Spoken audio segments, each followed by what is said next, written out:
see how the professionals do it.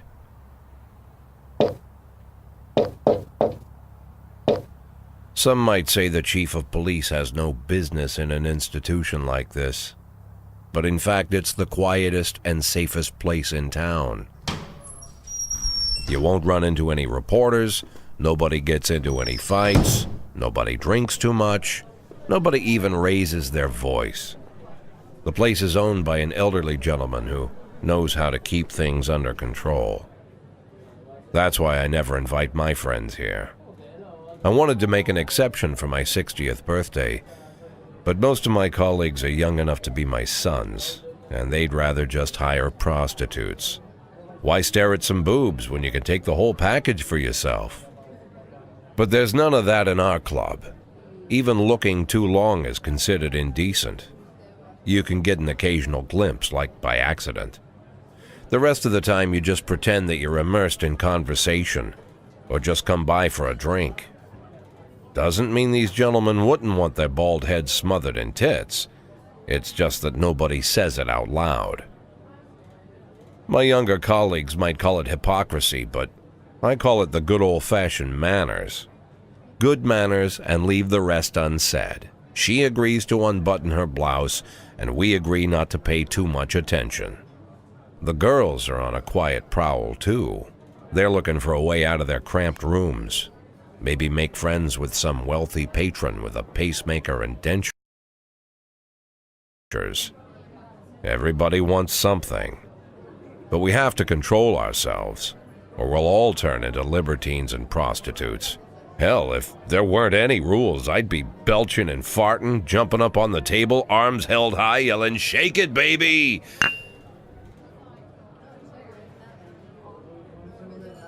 No idea how I got so barbaric.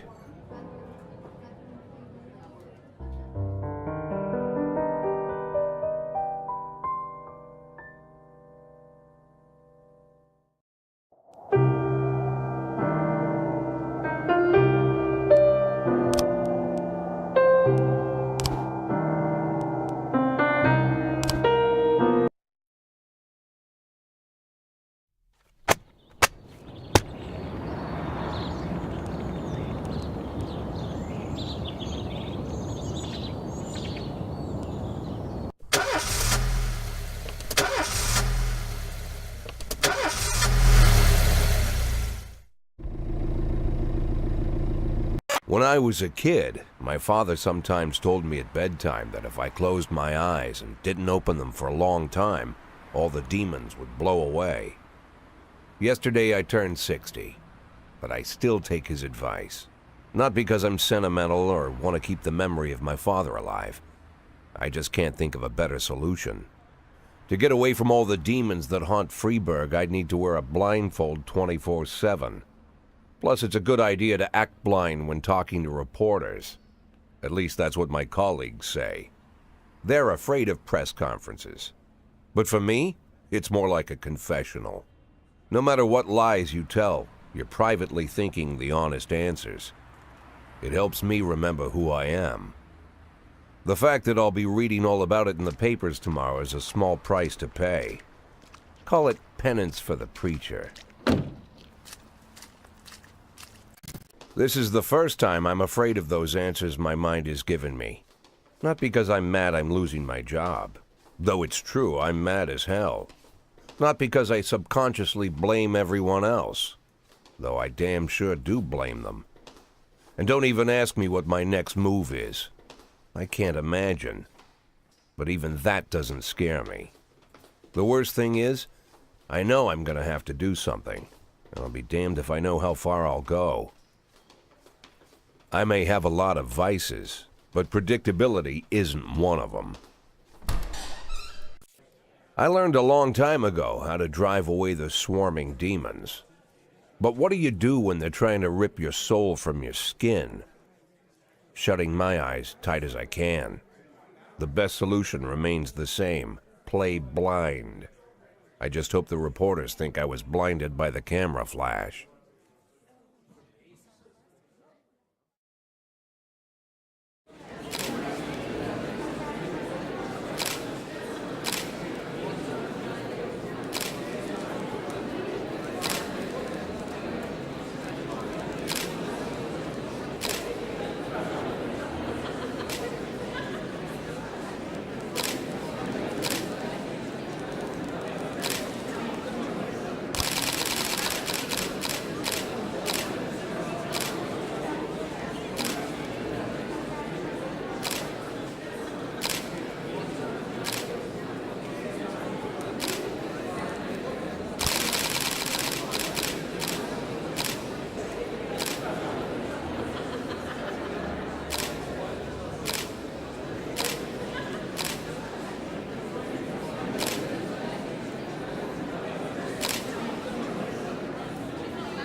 How's the back today, Mr. Boyd? Same as usual. How did the press conference go? You can read about it in the newspapers tomorrow.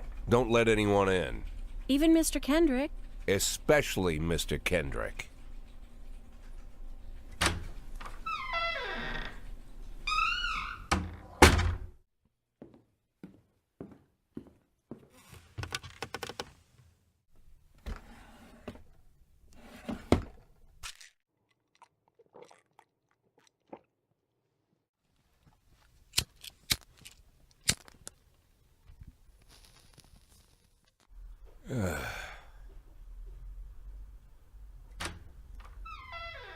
As soon as I heard the door creak, I knew what face I'd see. When I tell Emma not to let anyone in, there's only one man it could be. Rude, arrogant, no warning. That's Mayor Rogers in a nutshell. White summer shoes, white socks, white shorts, white polo shirt, and the white smile of a hungry shark. Mayor Rogers enters every room like he owns the place. Even the floorboards under his feet sound like they're creaking an apology. He never shied away from the odd corruption scheme. It's like the devil walks behind him. In the movies, the villains controlling the city play golf with the judges. Rogers plays tennis with them instead. That's about the only difference. Jack, I was hoping to catch you after the press conference. You ran away so quick. There's no smoking at City Hall. No reason for me to hang around. Well, this morning I signed a ban on smoking in all public buildings. Soon you won't be able to smoke here either. Soon enough I won't be here at all. That's what I wanted to talk to you about. The people of this city like you, Jack. The police chief of all people. Don't betray that, Jack. Don't get wrapped up in any schemes. Sit nice and quiet for the next 180 days, and you'll be remembered as a hero. That's the only thing that you still have left. Be the hero. Then how am I supposed to scrape together a retirement fund? You had a million chances to secure a luxury pension, one that even I would have envied, although I've never set aside any money for myself. I'm not planning to retire anytime soon.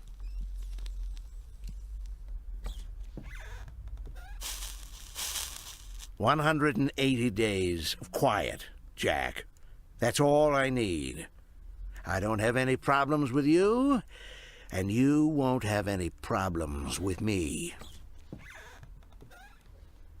I have a new assistant, Troy Starr. If you have something to tell me, call him. But try not to bother him. He's a busy man." I'll do my best. "And quit smoking up the office. One of my friends will be using it soon."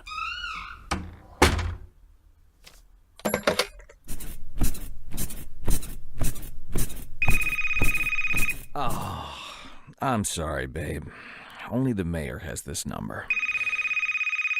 Mr. Mayor? Yeah, is this Troy Starr? Yes? Go fuck yourself, Troy Starr.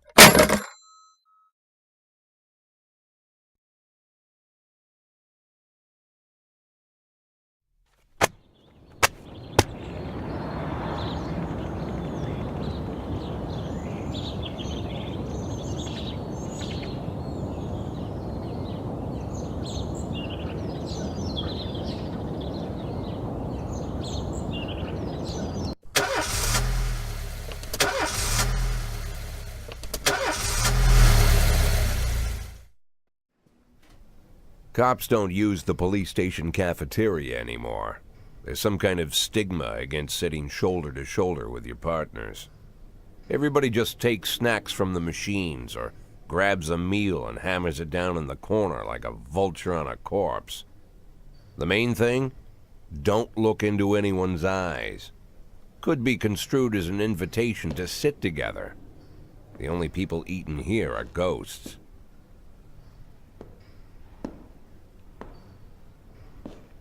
My deputy, Francis Kendrick. He recently became one of those ghosts, the subject of one of the most devastating corruption scandals in the history of Freiburg. No evidence to support the accusations, but everyone knows Kendrick's days are numbered. I need that file I asked for. Needs to be ready tonight.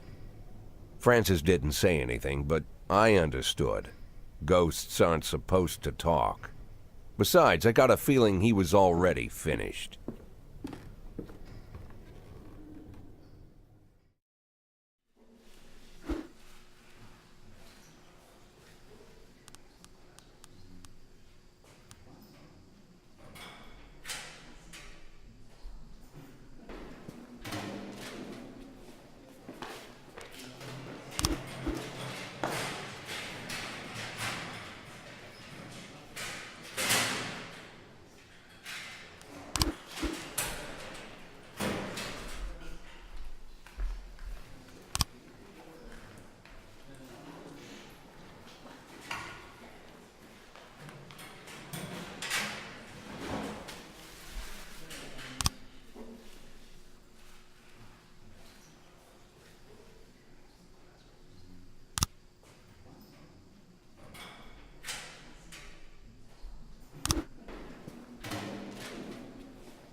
I know just what they mean.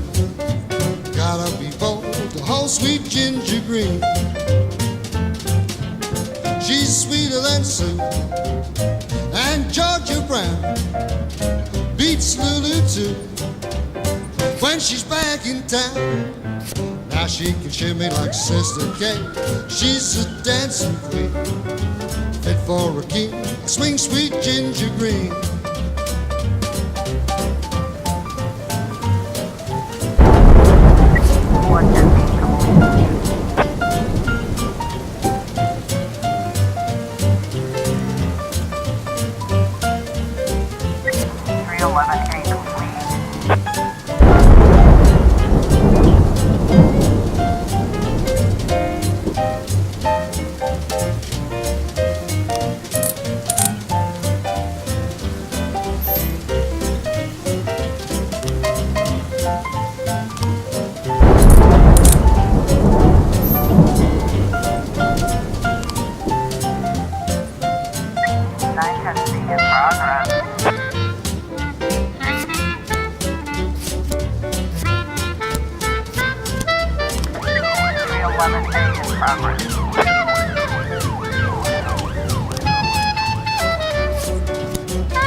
Now she can shimmy like Sister Kate.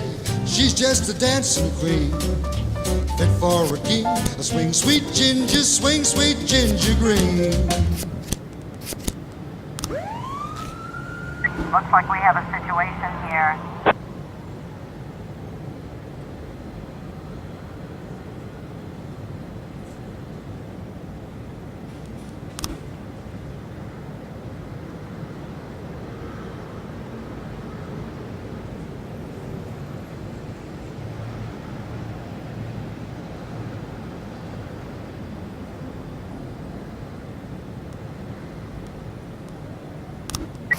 29 has been completed.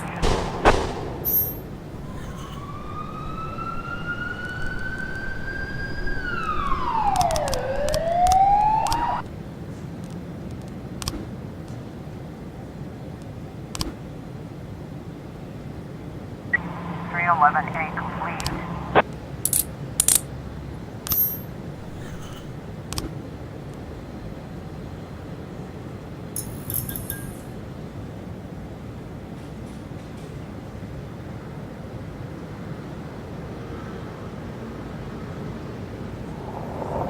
Four 12A.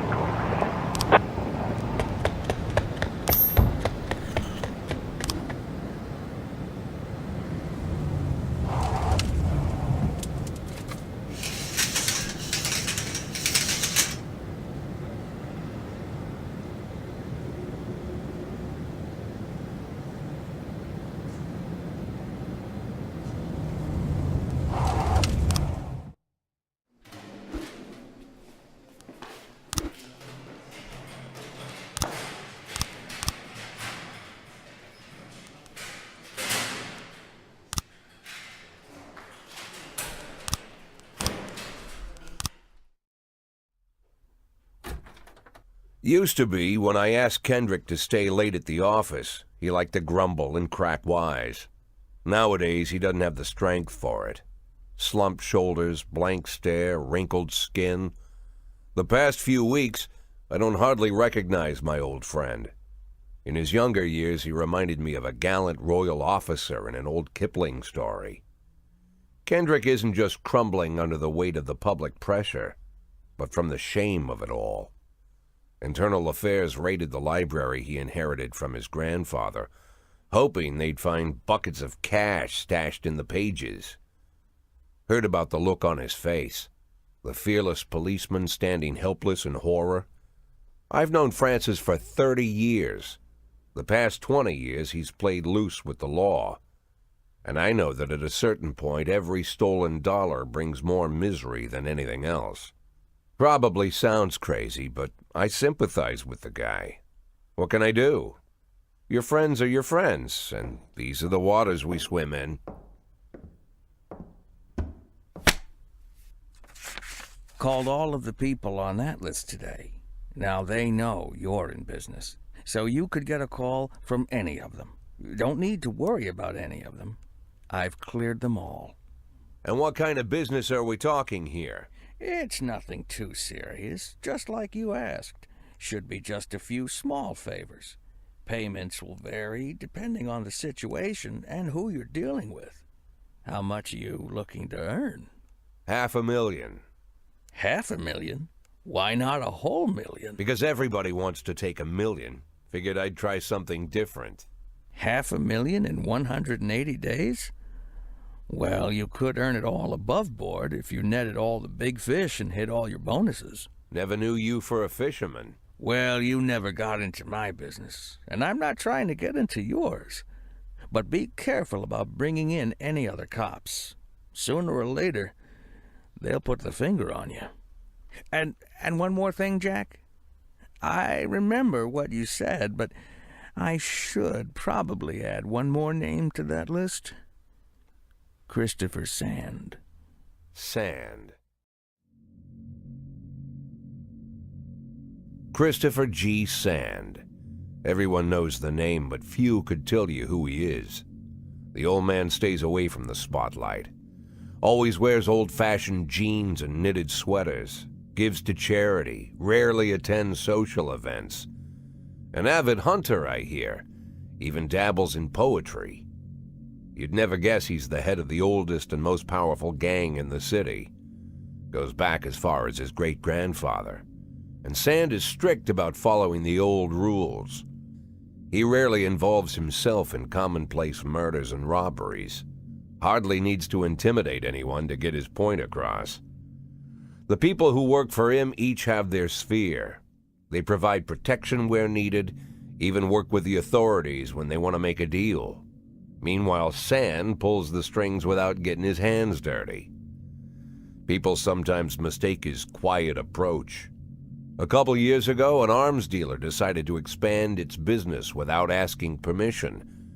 and his whole family paid the price. In 4 weeks, Sand killed 31 people, old men, women, even a few teenagers. And Sand's people made sure every paper reported it. Frank, I don't want to hear you say that name again. Jack, please, listen to me. I'm in with these guys. We agreed, Frank. That's not the kind of business I'm into. I don't go there. Never have, never will.